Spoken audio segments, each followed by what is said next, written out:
sana dulu ya. Assalamualaikum warahmatullahi wabarakatuh.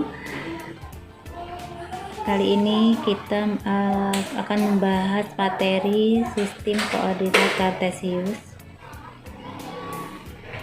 Bahasan yang akan dibahas yaitu yang pertama mengenai sistem koordinat kartesius, bagaimana mencari posisi titik terhadap sumbu X dan sumbu Y, kemudian mencari posisi titik terhadap titik asal dan titik pusat dan titik tertentu, kemudian mencari posisi garis terhadap sumbu X dan sumbu Y. Oke, kita lanjut. Yang pertama mengenai pengertian sistem koordinat. Sistem koordinat adalah suatu cara ataupun metode untuk menentukan letak suatu titik di dalam grafik. Ya, tadi koordinat kartesius. Sistem koordinat kartesius itu digunakan untuk menentukan tiap titik dalam bidang dengan menggunakan dua bilangan yang biasa disebut koordinat X dan koordinat Y. Koordinat X istilahnya adalah absis, sedangkan koordinat Y istilahnya adalah ordinat untuk nilai Y-nya. Kemudian titik koordinatnya ini biasa dibentuk atau simbolnya dengan menggunakan X, Y. Kemudian pada sistem koordinat kartesius terdapat dua garis yang berpotongan tegak lurus, yaitu garis yang datar atau horizontal yang disebut dengan sumbu X, garis tegaknya disebut dengan sumbu Y, yaitu vertikalnya.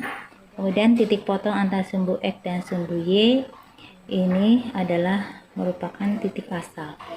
Sedangkan untuk titik koordinat X, Y ini, X itu dikatakan jarak titik dengan sumbu Y, sedangkan Y-nya adalah jarak titik dengan sumbu X. Kita lihat gambarnya, bidang koordinat. Ini sistem koordinatnya. Nah, tadi ada sumbu X dan sumbu Y. Ini yang vertikal, ini sumbu X. Ya, untuk sistem koordinat kartesius itu titik koordinatnya itu ada X, Y. Misalnya titik Q ini adalah titik koordinat X-nya adalah 2, titik koordinat Y-nya adalah 3. Jadi X, Y jangan sampai terbalik untuk menuliskan betul titik koordinatnya.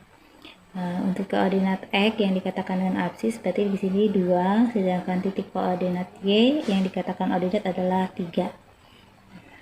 Kemudian untuk bidang koordinat, sistem koordinat ini bidangnya dibagi menjadi 4 atau ada 4 kuadran. Untuk kuadran yang pertama ini mempunyai nilai sumbu X-nya itu ada di sebelah kanan, berarti X-nya bernilai positif, dan sumbu Y ada di sebelah atas. Untuk perhatikan yang atas ini berarti nilainya positif, maka nilai titik koordinat untuk pada kuadran yang pertama atau bidang yang pertama adalah positif. Sedangkan pada kuadran yang kedua, kalian bisa lihat di sumbunya, titik koordinat untuk kuadran 2 bidang koordinatnya adalah bernilai negatif positif. Kemudian kuadran 3 di sini kelihatan bahwa nilai titik koordinat pada kuadran 3 bernilai negatif. Kemudian kuadran 4 bernilai positif dan negatif. Kita langsung ke posisi titik terhadap sumbu X dan sumbu Y. Seperti apa kita bisa mencari posisi titik terhadap sumbu X dan sumbu Y? Tadi dikatakan bahwa titik koordinat ada 4 bidang. Ini sudah dilihat, titik A dan titik B ada pada kuadran pertama, titik C dan D ada pada kuadran yang kedua, titik E dan F ada pada kuadran yang ketiga, titik G dan titik H ada pada kuadran yang keempat. Bagaimana posisi titiknya terhadap sumbu X dan sumbu Y? Untuk titik A, kita lihat titik A. Posisi titik A ini ada di kuadran yang pertama. Titik koordinatnya berapa? Titik koordinatnya kalian tinggal tarik aja dari titik A ini ke sumbu X, maka didapat titik koordinat X-nya adalah 2. Kemudian titik koordinat Y-nya berapa? Kita tarik juga dari titik A ke titik sumbu Y, garisnya ke sumbu Y, maka didapat Y6. Maka titik koordinat A itu bernilai 2,6. Bagaimana posisinya terhadap sumbu X?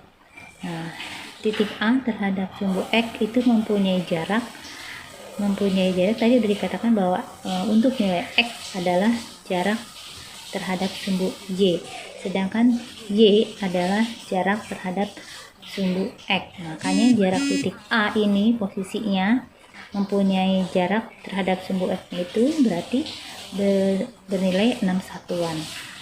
Ada di sebelah atas sumbu X, nilainya positif, dan ada di sebelah kanan sumbu Y, berarti nilainya positif.